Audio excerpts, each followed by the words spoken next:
ಸ್ನಾನವನ್ನು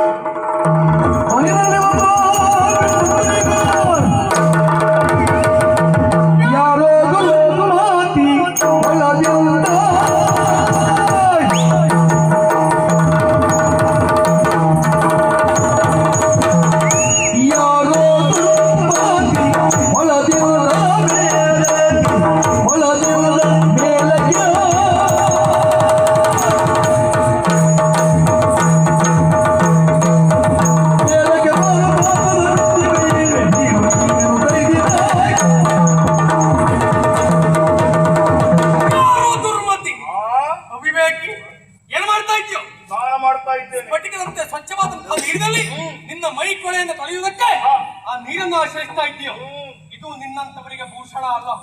ಒಳ್ಳೆ ಮಾತಲ್ಲಿ ಮೇಲೆ ಬರ್ತೀಯೋ ರಟ್ಟೆ ಕೈಯಿಕ್ಕಿ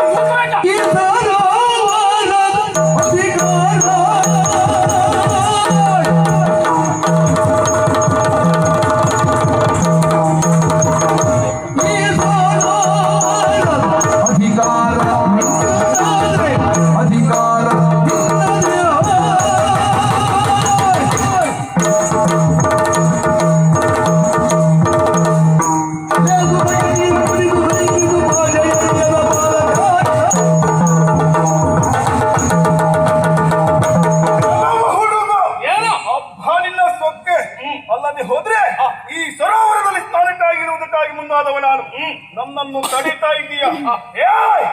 ಈ ಸರೋವರಕ್ಕೆ ಅಧಿಕಾರ ನಿನ್ನದೇ. ಈ ಸರೋವರದ ಅಧಿಕಾರಿ ನಾನೇ. ಹರಿಯುವ ನೀರಿಗೆ ಸ್ನಾನ ಮಾಡ್ಬೇಕಂತಾದ್ರೆ ದೊಂದೆ ನಾಯಕನ ಅಪ್ಪಣೆ ಬೇಕಾಗಿಲ್ಲ. ನಿನ್ನ ಕೇಳಿ ನಾನಿಲ್ಲಿ ಇದು ಹೊರೆಯುವ ನೀರಿಗಾದ್ರೆ ಹೋಗ, ಆದ್ರೆ ಇಲ್ಲಿರುವಂತ ಕೊಳದ ನೀರು ದಿನನಿತ್ಯ ನಮ್ಮ ಗುರುಗಳು ಯಜ್ಞ ಯಾಗಾದಿಗಳಿಗೆ ಬಳಸುವಂತ ಪವಿತ್ರವಾದಂತ ಜಲ ನಿನ್ನ ಮೈಗಾವರಿಸಿರುವಂತ ಕೊಳೆ ತೊಳೆದುಕೊಳ್ಳಬೇಕಿರುವುದಲ್ಲ. ಹೋಗ್ತೀಯ ರಟ್ಟೆ ಕೈ ಇಡಬೇಕ. ಹುಡುಗ ಜಾಣನಿಗೆ ಮಾತಿನ ಪೆಟ್ಟಂತೆ, ಈ ಕೋಣನಿಗೆ ಲತ್ತೆ ಪೆಟ್ಟು. ಸಾಯೋ ಕಾಲಕ್ಕೆ ಮದ್ದಿಲ್ಲಂತೆ. ಅಜ್ಜಿನ ವಯಸ್ಸಾಗಿದೆ ನಿನಗೆ ಬುದ್ಧಿ ಅಲ್ಲ, ನಿನಗೆ ನಾಲ್ಕು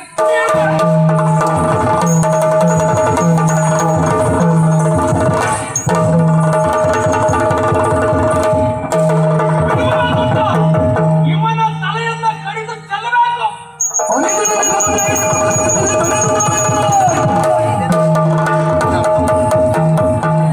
ಉಪಚರಿದೆಯ ನಿಲಜನ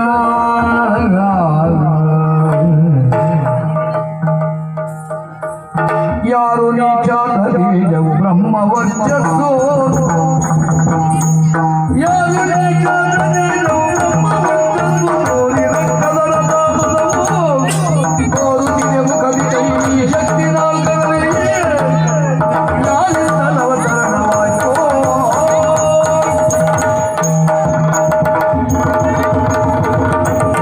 ಸ್ವಲ್ಪ ಸೈರಿಸು ಮಗುವು ಸೈರಿಸು. ನೋಡ್ತಾ ಇದ್ದೇನೆ ಬ್ರಹ್ಮ ವರ್ಚಸ್ಸು, ಅಸುರ ಪ್ರವೃತ್ತಿ, ದೈವಿ ಶಕ್ತಿ, ಛತ್ರ ತೇಜಸ್ಸು ಇದನ್ನೆಲ್ಲವನ್ನ ಕಾಣುತ್ತಾ ಇದ್ದೇನೆ ಅಂತಾದ್ರೆ ನಾಲ್ಕು ವರ್ಣ ಇದನ್ನು ನಾನು ಕಾಣುತ್ತಾ ಇದ್ದೇನೆ. ಉನ್ನತವಾದಂತಹ ವಂಶದಲ್ಲಿಯೇ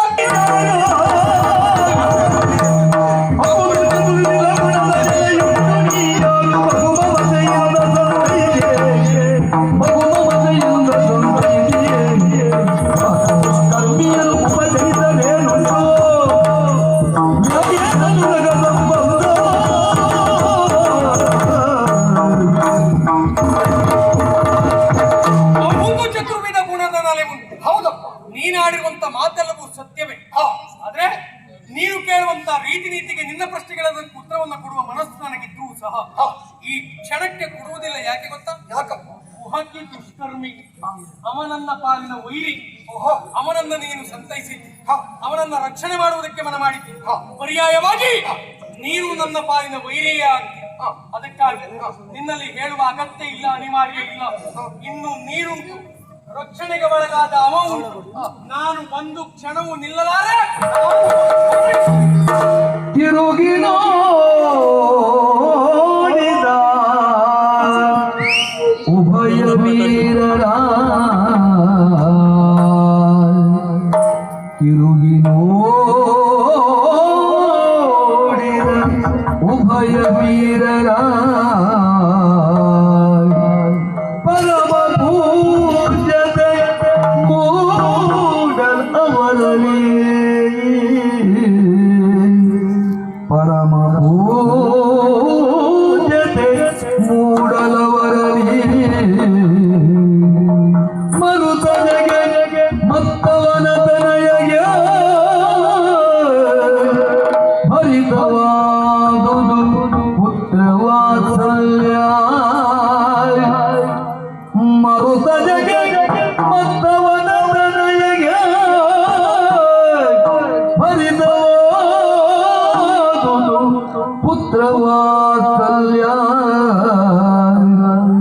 ಬರ್ಬರೀಗನ ನಿರುಗಿಸಿದರೆ ಏಕಾಗ್ರ ಚಿತ್ತದಿಯೇ ಬರ್ಬರೀಗನ ನಿರುಗಿಸಿದರೆ ಏಕಾಗ್ರ ಚಿತ್ತದಿಯೇ ಕರುಣೆ ಕರಗೆ ಘಟೋತ್ಕಚಗೆ ಹಂಬಲಿಸಿ ಹಂಬಲಿಸಿ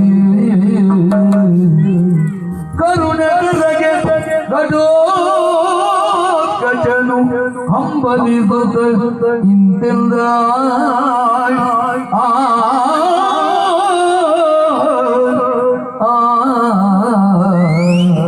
ಹೋಗದಿರಲು ಮುತ್ತು ಇಲ್ಲೊಂದು ಕ್ಷಣವೋ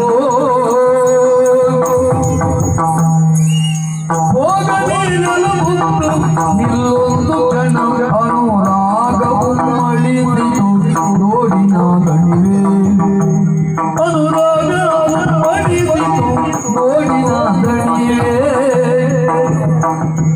ಯೋಗನು ತಂದವ ಹಿರಿಯನು ನುಡಿ ಸತ್ಯ ಯೋಗಾನು ಬಂಧವ ತಿಳಿಯನು ನುಡಿ ಸತ್ಯವಾಗಿ ಯಾರನ್ನ ಹೃದಯ ವಂಚಿಪೆಯ ಮಗನೇ ನಿಲ್ಲಪ್ಪ. ಒಂದೇ ಒಂದು ಕ್ಷಣವಿಲ್ಲಪ್ಪ. ಯಾಕೆ ಯಾಕೆ ನನ್ನನ್ನು ವಂಚಿಸುವುದಕ್ಕೆ ಮುಂದಾಗುತ್ತಾ ಇದೆಯಾ? ನನ್ನ ಪರೀಕ್ಷೆ ಮಾಡ್ತಾ ಇದೆಯಾ? ನಾನು ಕೇಳಿದ್ದು ನಿನ್ನ ವಿಳಾಸವನ್ನು ಒಮ್ಮೆ ಹೇಳಪ್ಪ ಅನ್ನುವುದಾಗಿ.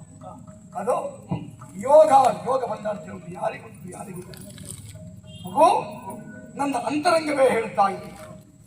ನನ್ನ ಮಗನೋ ನಂದಾಗಿ ನನ್ನ ಕಂದ ಅಂತ ಕಾಣ್ತಾ ಇದೆ. ಆ ಕಾರಣಕ್ಕಾಗಿ ಕೇಳ್ತಾ ಇದ್ದೀನಿ, ವಂಚಿಸಬೇಡ ಕಂದ, ದಯಮಾಡಿ ನೀನು ಯಾರು ಅಂತ ಒಮ್ಮೆ ಹೇಳು ಕಂದ.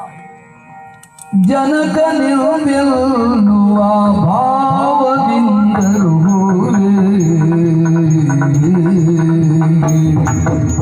ಜನಕ ನಿಲ್ಲೆನ್ನುವ ಭಾವದಿಂದರುಗುವೆ ಜನುಮದಾತನು ಭೀಮ ಸುತನು ಘಟೋತ್ಕಚನು ಜನುಮದಾತನು ಭೀಮ ಸುತನು ಘಟೋತ್ಕಚನು ಜನನಿ ಮೌಲ್ಯು ಸರ್ವ ವಿದ್ಯಾದಾಯಕೆ ಜನನಿ ಮೌಲ್ಯು ಸರ್ವ ವಿದ್ಯಾದಾಯಕೆ ಪೂಜ್ಯ ಮುನಿವರ್ಯ ವಿಜಯ ಜರಗಿ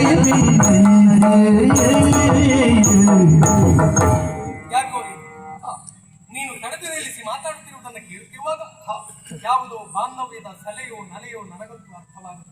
ಓಹೋ, ಕಂಡರಿಯದೇ ಇದ್ದರೂ ಕರುಳರಿಯುತ್ತದೆ ಎನ್ನುವಂತಹ ಮಾತು ಇದು ಪ್ರಥಮ ಸಹ ನನ್ನ ಪಾಲಿಗೆ ಅನುಭವಿಸಿ ಬರ್ತಾ ಇದೆ.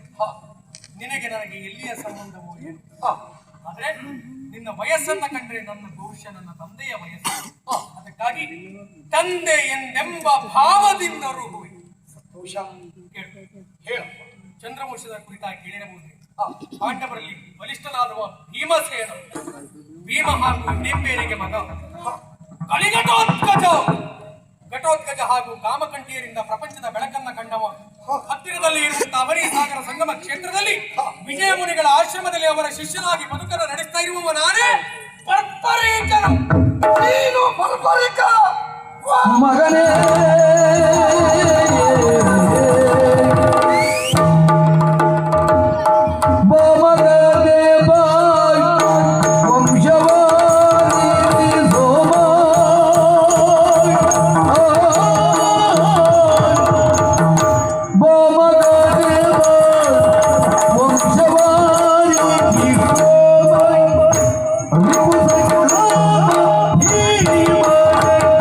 ವಂಶವಾರಿ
ಹುಡುಕುತ್ತಾ ಬಂದವನ ಕಂದ, ನನ್ನ ವಂಶದ ಕಣ್ಮಣಿ ನೀನು ಎಂಬಲ್ಲಿಗೆ ಸಂತೋಷವಾಯಿತು. ನಿನ್ನನ್ನು ಕಂಡಾಕ್ಷಣ ಬಾ ಮಗನೇ, ಬಾ ಮಗನೇ, ಬಾ ಮಗನೇ. ಛೇ! ಏನು ಮಾಡಿಬಿಟ್ಯೋ? ಚಂದ್ರ ವಂಶ ಅಂತ ಹೇಳ್ತಾ ಇದೀಯ. ಅಪ್ಪ ಘಟಾತ್ಕಜ, ನೀನು ಬರ್ಬರಿಕ. ಏನು ತಪ್ಪು ಮಾಡಿಬಿಟ್ಯೋ ಕಂದ ನೀನು?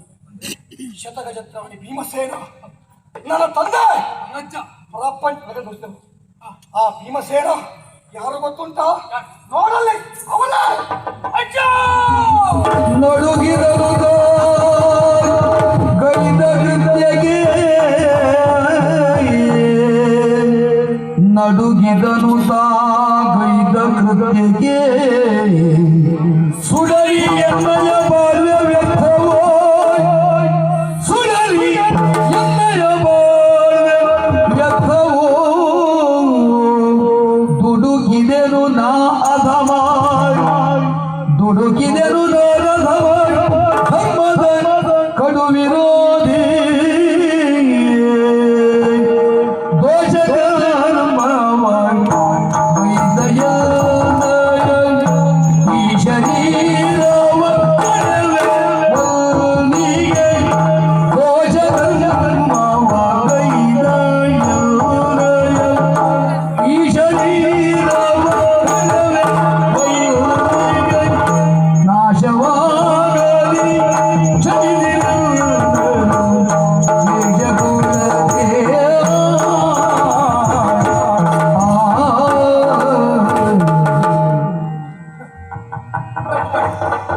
ತಪ್ಪು ಮಾಡಿಬಿಟ್ಟು ಯಾರಿಗೆ ಅನುಕೂಲಕರನಾಗಿ, ಅವರ ವಯಸ್ಸಿಗೆ ಅನುಗುಣವಾಗಿ, ಅವರಿಗೆ ಪಾದದ ಧೂಳಿಯಾಗಿ, ಅವರು ಕಾಲಲ್ಲಿ ತೋರಿಸಿದ್ದನ್ನ ತಲೆ ಮೇಲೆ ಹೊತ್ತು ನಡೆಸಬೇಕಿತ್ತು. ಅಂಥವನಾಗಿ ಅಜ್ಜನ ಮೇಲೆ ಕೈ ಮಾಡುವುದಕ್ಕೆ ಮನವನ್ನು ಮಾಡಿಬಿಟ್ಟೆ. ಪವಿತ್ರವಾದಂತಹ ಚಂದ್ರವಂಶದ ಕೀರ್ತಿಯ ಪತಾಕೆಯನ್ನು ಪ್ರಪಂಚ ಮುಖದಲ್ಲಿ ಪ್ರತಿಷ್ಠಾಪಿಸುವಲ್ಲಿ ಅನುದಿನವೂ ಅನುನಿತ್ಯವೂ ಶ್ರಮವನ್ನು ವಹಿಸಬೇಕಿತ್ತು. ಅಂಥವರಾಗಿ ವಂಶದ ಕೀರ್ತಿ ಪತಾಕೆಯನ್ನು ನಾಶ ಮಾಡುವಲ್ಲಿ ಮನ ಮಾಡಿಬಿಟ್ಟೆ. ಯಾವ ಅಜ್ಜನ ಉರುಗೋಲಾಗಿ ಅವರು ಹೇಳಿದ್ದನ್ನ ಕೇಳಿದ್ದನ್ನ ಮಾಡುವಲ್ಲಿ ಮನವನ್ನ ಮಾಡಬೇಕಿತ್ತು, ಅಂತಹ ಸ್ಥಾನದಲ್ಲಿದ್ದು ಅಜ್ಜನ ಮೇಲೆ ಪ್ರಹಾರ ಮಾಡುವುದಕ್ಕೆ ಮುಂದಾಗಿರುತ್ತೆ. ನಾಳೆ ದಿವಸ ನೋಡಿದಂತಹ ಜನ ಅಜ್ಜನ ಮೇಲೆ ಕೈ ಮಾಡಿದ ಮೊಮ್ಮಗ ಎನ್ನುವ ಹಾಗೆ ಬೆರಳಿಟ್ಟು ನನ್ನನ್ನು ನಿಂದಿಸುವ ಕಾಲಕ್ಕೆ ಉಳಿಯಬಾರದು. ನಾನು ಇಂತಹ ಕಾರ್ಯವನ್ನ ಮಾಡಿದ್ದೇನೆಂತಾದ್ರೆ ಪಾಪ ಕರ್ಮಗಳಿಂದ ತುಂಬಿರುವಂತಹ ಈ ನನ್ನ ಶರೀರವ ಸುಡವೆ. ಹೇಗೆ ಅಜ್ಜನ ಮೇಲೆ ಕೈ ಮಾಡಿದ ಪರಿಣಾಮವಾಗಿ ನಾನು ಉಳಿಯಲಾರೆ. ಇದಕ್ಕಿರುವುದು ಒಂದೇ ಒಂದು ಶಿಕ್ಷೆ, ಅದೇ ದೇಹದಂಡನೆ ಶಿಕ್ಷೆ. ದೇಹದಂಡನೆ ಶಿಕ್ಷೆ ಆಗಬೇಕು ಅಂತಾದ್ರೆ ಹಿಡಿದಿರುವ ಕುರಸಿಂದ ನನ್ನ ಅನಿಲದಂಬವ ತಡೆದು ಹಿರಿಯದ ಪರಾಧಕ್ಕೆ ಶಿಕ್ಷೆಯ ಇಳೆಯೊಳನು ಭವಿಸಿದರ ಕಾಣೆನು. ಎಲೆ ಮಗನೇ ನೀ ಕೇಳು,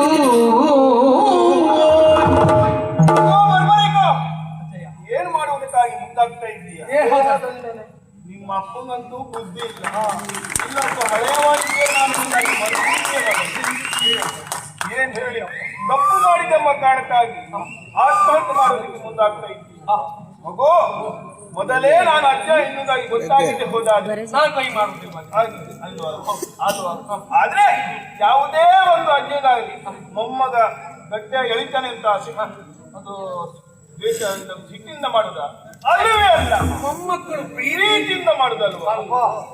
ನೀವೇ ಸರಿಯಾದ ಶಿಕ್ಷೆ ಕೊಡಬೇಕು. ನಾನೇ ಕೊಡ್ತೇನೆ. ಕಾಣುವ ಪ್ರಪಂಚದಲ್ಲಿ ಯಾವ ಅಜ್ಜನೂ ಕೂಡ ಯಾವ ಯಾವ ಮೊಮ್ಮಗನಿಗೂ ಕೂಡ ಅಂತ ಶಿಕ್ಷೆ ಕೊಡ್ಲಿಕ್ಕಿಲ್ಲ. ಅಂತ ಶಿಕ್ಷೆ ಆಗಬೇಕು. ನಾನು ಕೊಡ್ತೀನಿ. ಮಗು, ಸತ್ಯ ಬದಿಗೆ ಮುಂದೆ ಮಾಡು, ಕೈ ಮೇಲೆ ಮಾಡು. ಮಗನೇ,